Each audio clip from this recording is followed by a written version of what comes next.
marka hadaaftaas waxaan rabnaa inaan tartiib u gaarno si hirgashan waxaan idinka rabaa sida maanta gacnaha la soo haysto loo wada shaqaynayo daacadda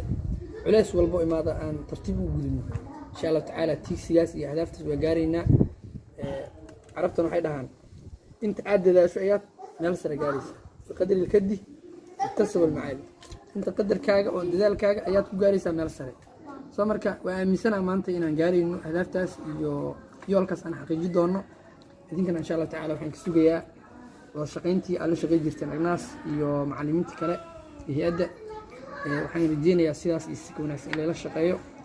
warkii intaas ku soo koobaya. Assalaamu calaykum wa rahmatullahi wa barakaatuh.